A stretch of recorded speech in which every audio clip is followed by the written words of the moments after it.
What is up, you guys? Welcome back to another YouTube video. Today I'm going to hit you with a 6-month update on postpartum and baby. I'm just gonna go ahead and jump right into this. I'm gonna go over like my breastfeeding update, all the new things she's doing, and hormones, and I don't know, I just feel like I had a lot more kind of go on with me this month, but so did Kaley. She kind of had a lot too. So if you want to know what happened during month 6, then go ahead and just keep on watching. Figured I'm just going to go ahead and start with just breastfeeding update. So about, when was it? Probably 2-ish weeks ago, maybe 3 weeks, not sure. Time, I just don't even know anymore.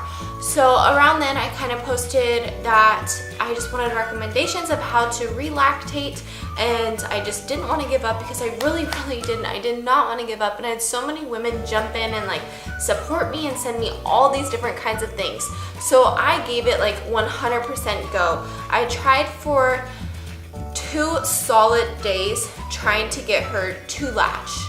Some of you might say that's not long enough, but I feel that babies give you signs, and she literally latched the first time, and I was like, oh my gosh, like hallelujah, she remembers. Like I knew she'd remember, but like she wants it back, like she's, you know what I mean, like she's digging it. But then I tried again for her next feeding, and she was not having it, screaming, just not having it at all, to say the least. It was difficult because she's like biting my nipple, and that was not fun. It was like restarting breastfeeding all over again. Very scabby nipples, very painful, very super sore, all those kinds of things, and I was not thrilled about it, but I wanted to breastfeed so bad and try to like get my milk supply back up so bad that I was willing to sacrifice those kinds of things. But I tried, because there was like suggestions of like have her like, you know, like a dream feeding or any of those types of things, but she wouldn't even latch for a dream feeding. She would much rather have a pacifier or her bottle. So I just came to the conclusion like this chapter is closed and it's just done.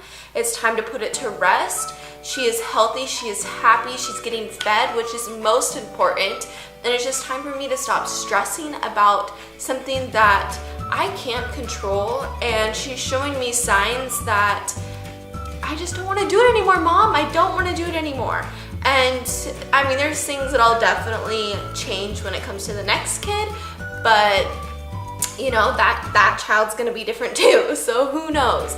But with her, she just prefers a bottle. She simply just prefers a bottle. Now, like, was that a mistake giving it to her and trying to just pump and give her breast milk that way? Maybe, but she wasn't sucking hard enough off my nipple when that was happening, so that's why I switched to that, like trying to just be like a pumping mom and like doing that whole thing, and that was like no fun. Like I absolutely hate pumping. Like hate pumping. It's like a nightmare. It's like worse than like walking on a treadmill for like 30 minutes. I just got really sick of it, to say the least. So all you mamas who pump like at work and all those kinds of things, 100%, you are like a superhero. Like way to go. Like it's super doable, but I just wasn't even getting enough out of a pump. I don't know if I'm just not responding to a pump or whatever it is, but anyways, that chapter's just completely closed, and I don't want to like keep going on and on about it.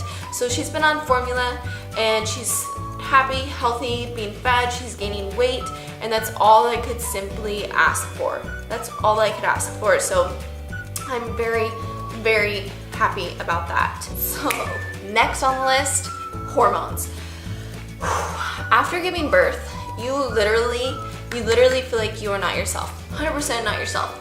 I, was breastfeeding, so I was completely focused on that, so I didn't even realize that I wasn't feeling like myself, if that makes sense. I couldn't feel my hormones really off or anything like that. I was on like a progesterone birth control during that time while I was breastfeeding.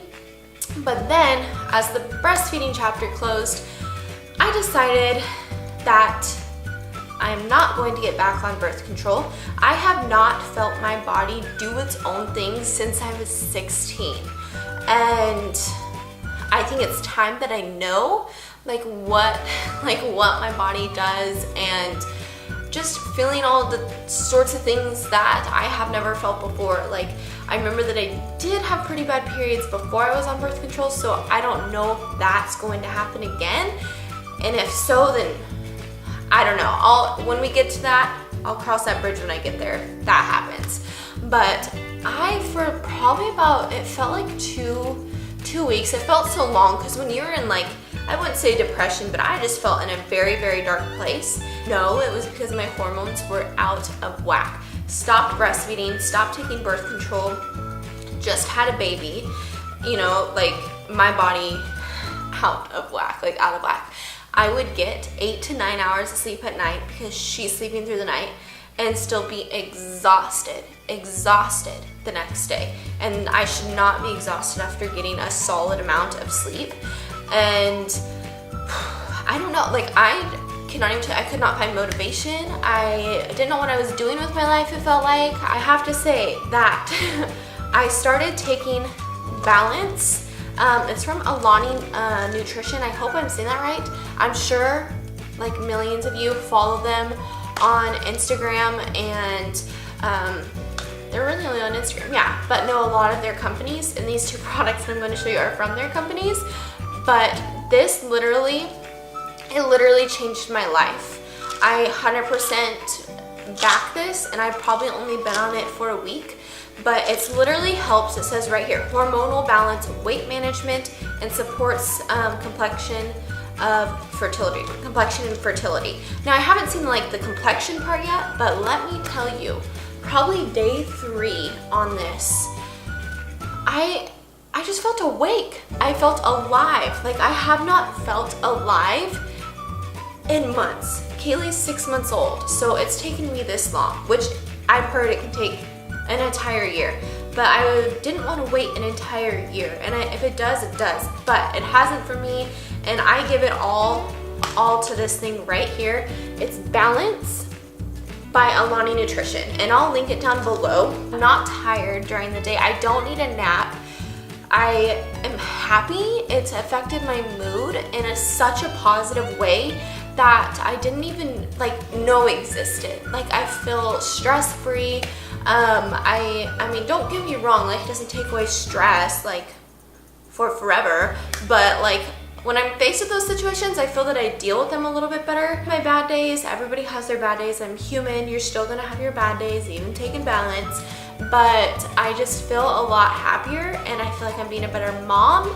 I just have more energy to go do things, and just getting my hormones on track has been the best thing ever, like absolutely ever. And then the next thing I am taking is CBD oil. This I feel like is like a trend, I guess you can say, or like a thing a lot of people are taking. And I have never smoked weed or anything like that in my life, but this is THC free. This is another like life changer for me, like honestly. It's by Onyx and Rose, which is Katie and Hayden's company. So Katie Heron and then Hayden Schneider. It's their company, and this, if you are somebody who is kind of just naturally a more stressed out person, has anxiety, those kinds of things, I am that person. I do not have anxiety anymore. I never felt like I was somebody who like had anxiety, because I always feel like somebody has it worse than me, and I just kind of get anxiety in situations, I guess you could say. So, but this, like, I take it in the morning. I take 1 ml of it, and it's 1,000 milligrams for one ml. And I worked my way up, but I didn't really feel anything at 50, so I did 75. I felt a little bit more, but then I knew I could go to like 100. And we're almost out, and I'm like, Lord help me, we need to order more. It is a little expensive, but when it's affecting my mood and it's keeping me calm, and just, it's a feeling that you can't even explain. Like, I don't even know how to explain it. You don't feel high, nothing like that. It is not something that will show up on a drug test. If you are like somebody who works or anything like that, is not something like that. And if you are breastfeeding or anything, I definitely consult your physician. And I would definitely want to take this while I was pregnant, because I was kind of like a high anxiety pregnancy person, and so not like super bad, but just when it came to my appointments, I got worried a lot. And so I think this would really benefit me during pregnancy. So I really want to continue to take that. But those two products truly changed me as a human being, and I feel much happier, just much more myself, and just re-motivated and like ready to take on the world, I guess you could say. And maybe it's because I stopped breastfeeding, because I hear that people kind of get themselves back after breastfeeding, but I don't know, because for almost a solid month after I was done breastfeeding, I still felt like shit. Okay, I felt like shit. Okay, so for Kaley, she is thriving and doing well. She's so healthy, but she did have her first fever this month, and that was like terrifying to me, like absolutely terrifying to me. Like just seeing your little one so like just not even like there, you know what I mean? Like, are you okay? Like they can't talk to you, so it's like it's just scary. It's just scary. I had a little breakdown because I just didn't know, and her fever got to 101.9.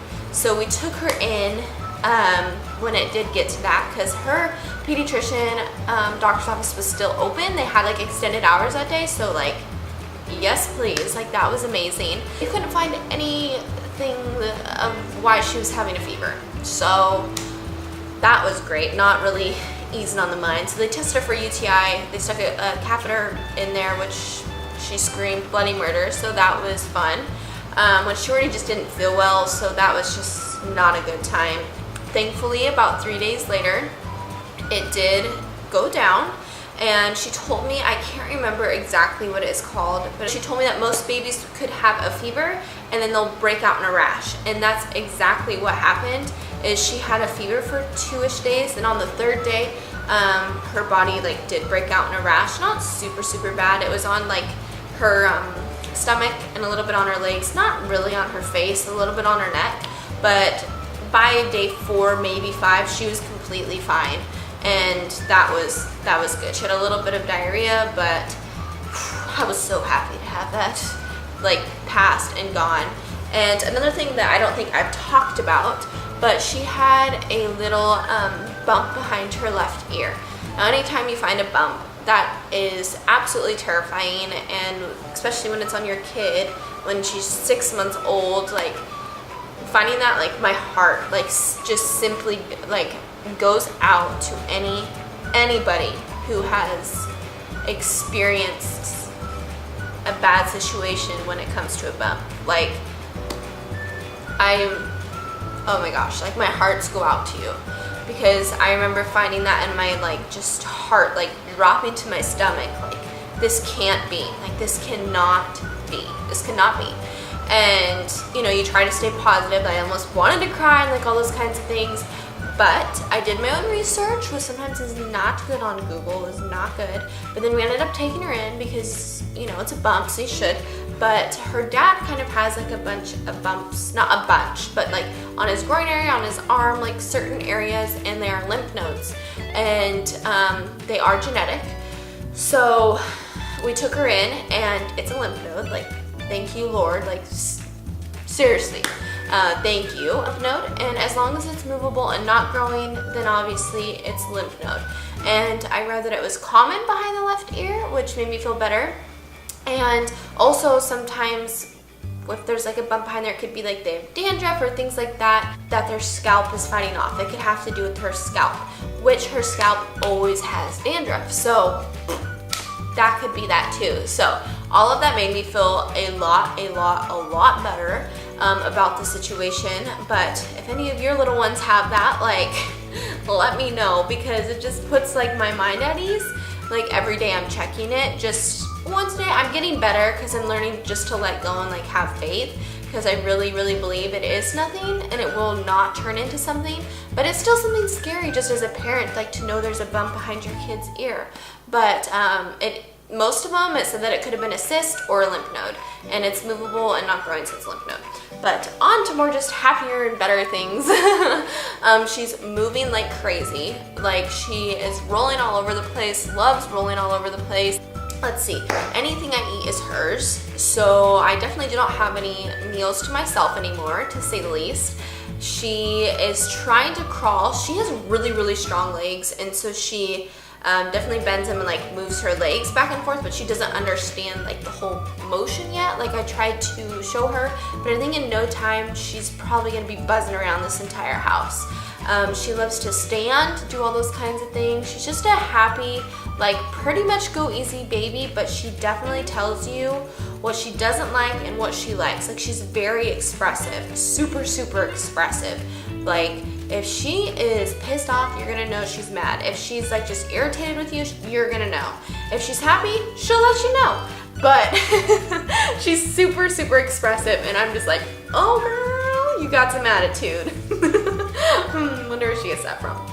That is going to conclude this video, you guys. It is Halloween. Well, you'll see this the next day, so I hope that you guys had an amazing Halloween and that you spent it with some friends and loved ones and you stayed safe and you got some good candy. We are taking her trick-or-treating tonight, and I'm really, really excited. I'm so excited.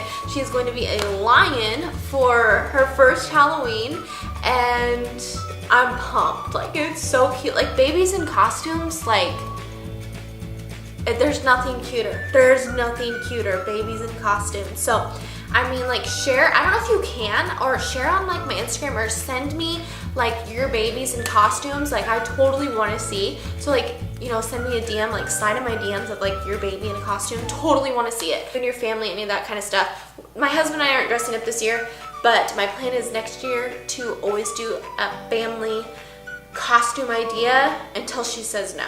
I love you guys so much, so much, and I have an exciting video coming next. A little different for my channel, but I'm kind of excited to switch a few things up and show you guys more of me and more of my interests and more of the things that like I love so much, and just share like my passions with you guys. So if you want to see what's coming or continue to watch these videos, then make sure you subscribe. Also give this video a thumbs up, and do not forget to follow my social media. All the names are in the description box down below. I love you guys. I love you. I love you. I love you, and I appreciate you, and I cannot wait to see you guys in the next video. Bye guys. Mwah.